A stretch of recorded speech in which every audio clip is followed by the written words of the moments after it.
kembali lagi sama aku Helmi. Di video kali ini aku bakal ceritain kelanjutan video aku yang ini tentang gara-gara corona terhadap pekerjaanku. Nah, buat kalian yang kepo dan pengen tahu, stay tune terus ya.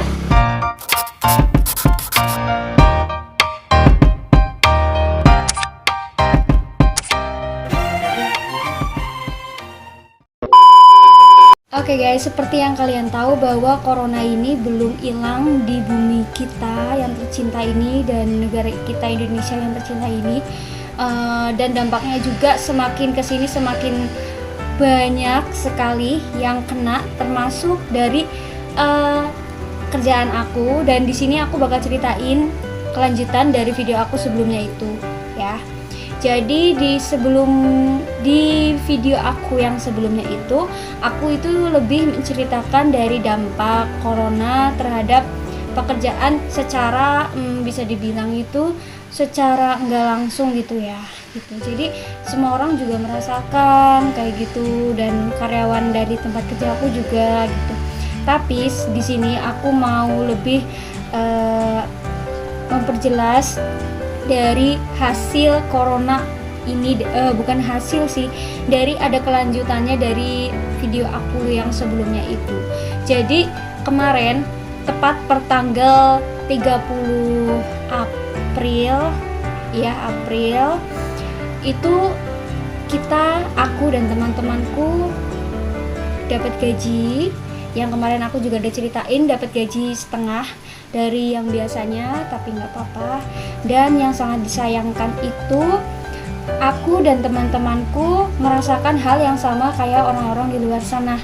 Jadi kita dirumahkan dan tidak digaji untuk selama masa corona ini masih ada gitu.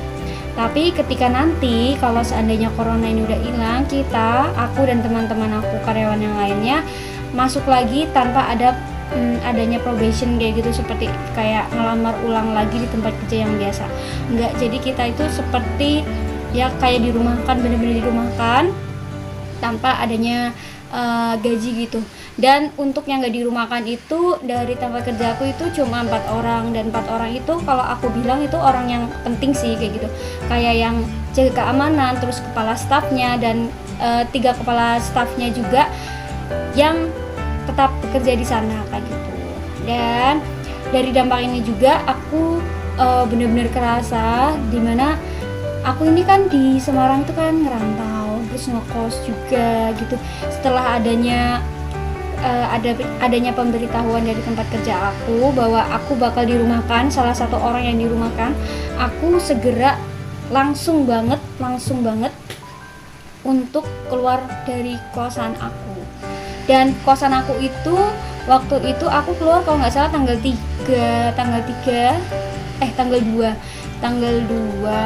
dan masa habis dari kos-kosan aku itu tanggal 11 kayak gitu.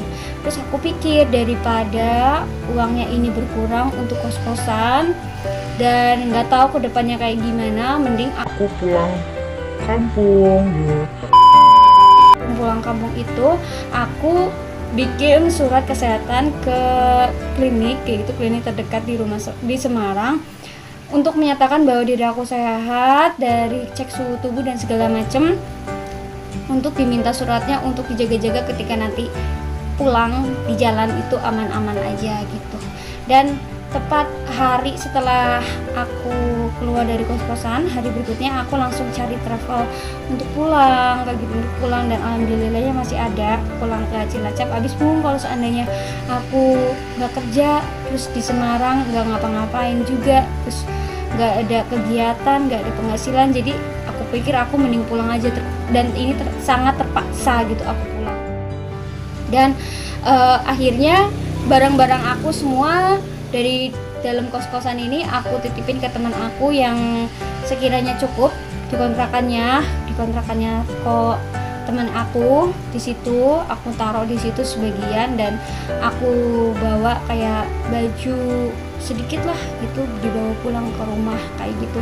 Dan selama di perjalanan pun aku itu pulang sama travel 3 orang, 4 sama supir, dan 2 orang ini suami istri itu pulangnya juga sama kayak aku, ke arah yang sama. Dan mereka juga ngerasain dampak yang sama kayak aku gitu.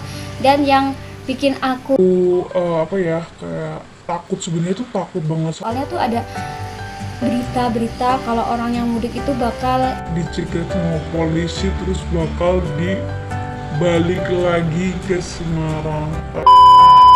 tapi alhamdulillah aku dan ini teman aku yang satu travel ini alhamdulillah kita enggak, tapi dan kita juga pulangnya itu malam-malam kayak gitu tanpa ada cegatan apapun di jalan gitu. Dan dari jalan itu dari awal sampai aku pulang ke Cilacap ini bener-bener jalannya sepi, dan beberapa ada yang di portal kayak gitu, ada yang di portal, tapi ketika itu mungkin lagi jam istirahat atau kayak gimana jadi masih sepi kayak gitu. Waktu pulang pun aku udah nyampe rumah itu, aku dari Semarang ke Cilacap itu 8 jam dan nyampe itu setengah 5 pagi. Jadi jam 9, setengah 10 lah, setengah 10 malam. Terus nyampenya itu jam setengah 5 ya. Dan dari situ aku nyampe rumah langsung mandi, nggak mau pegang apapun, langsung mandi pakai air hangat, keramas, ganti baju, ganti baju. Abis itu langsung baru pegang-pegangan tangan sama adik aku, sama mama aku, sama nenek aku, pegang tangan. Dan hari berikutnya aku juga langsung istilahnya laporan sama Pak RT bahwa aku datang lagi dari Semarang untuk pulang ke sini kayak gitu, tapi dengan menyerahkan bukti surat tersebut gitu. Jadi ada jaminan, jadi kayak ada informasi kayak keterangan bahwa aku ini sehat kayak gitu. Dan katanya Pak RT-nya itu mending di karantina selama 14 hari dan seterusnya gitu ya. Kalau bisa itu selalu di rumah kayak gitu, nggak usah kemana-mana, nggak usah interaksi dulu sama orang kayak gitu.